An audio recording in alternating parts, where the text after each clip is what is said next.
Baiklah, saya akan melanjutkan materi yang bab 5, yaitu tentang pengembangan silabus. Ya, seperti sudah saya jelaskan di materi bagian bab 4, yaitu ada pengertian silabus. Silabus adalah pembelajaran pada suatu kelompok mata pelajaran tertentu yang mencakup standar kompetensi, kompetensi dasar, materi pokok, dan pembelajaran.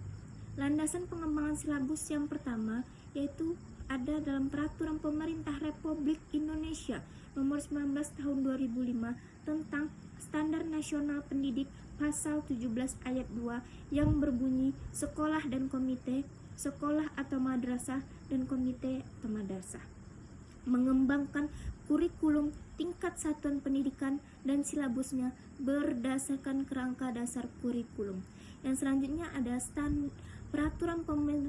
Peraturan Pemerintah Republik Indonesia Nomor 19 Tahun 2005 tentang Standar Nasional Pendidikan Pasal 20 yang berbunyi perencanaan proses pembelajaran meliputi silabus dan rencana pelaksanaan pembelajaran yang memuat sekurang-kurangnya tujuan atau pembelajaran, materi ajar, metode pengajaran, sumber belajar, dan penilaian bahan ajar. Yang selanjutnya ada prinsip pengembangan silabus.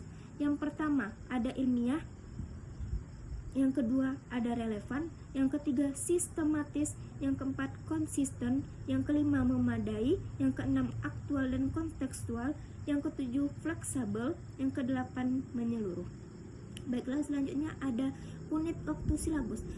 Yang pertama, silabus atau mata pelajaran disusun berdasarkan seluruh alokasi waktu yang disediakan untuk mata pelajaran selama penyelenggaraan pendidikan.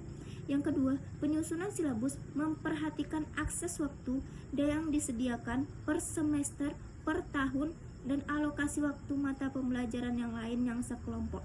Yang ketiga, kompetensi pelajaran per semester menggunakan penggalan silabus sesuai dengan standar kompetensi dan kompetensi standar. Yang selanjutnya yaitu ada pelaku pengembangan silabus. Yang pertama, disusun mandiri oleh guru kelas atau mata pelajaran yang bersangkutan. Yang kedua, apabila guru mata pembelajaran karena sesuatu hal belum dapat dilaksanakan pengembangan silabus secara mandiri, maka pihak sekolah dapat mengusahakan untuk membentuk kelompok guru mata pelajaran untuk mengembangkan silabus yang digunakan di sekolah tersebut. Yang selanjutnya, di SD, semua guru dari kelas 1 sampai kelas 6 menyusun silabus bersama.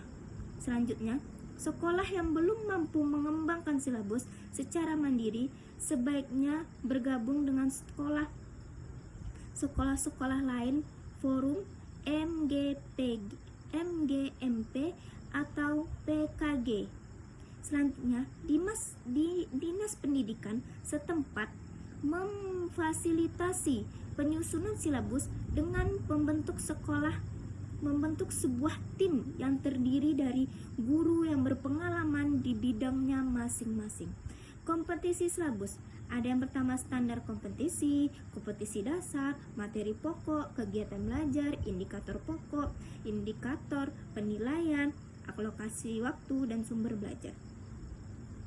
Langkah-langkah pengembangan silabus. Yang pertama adalah mengkaji atau menentukan standar kompetensi. Yang kedua adalah mengidentifikasi materi pokok pembelajaran.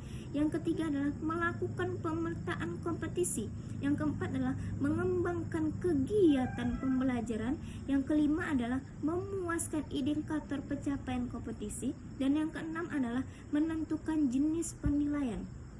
Yang ketujuh ada menentukan jenis alokasi waktu, dan yang ke-8 adalah menentukan sumber belajar. Dan di sini ada contoh dari format silabus. Yang pertama adalah pengembangan silabus berkelanjutan.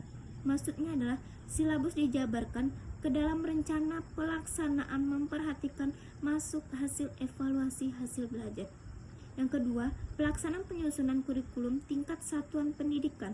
Yang pertama, ada analisis konteks. Yang kedua, mekanisme penyusunan.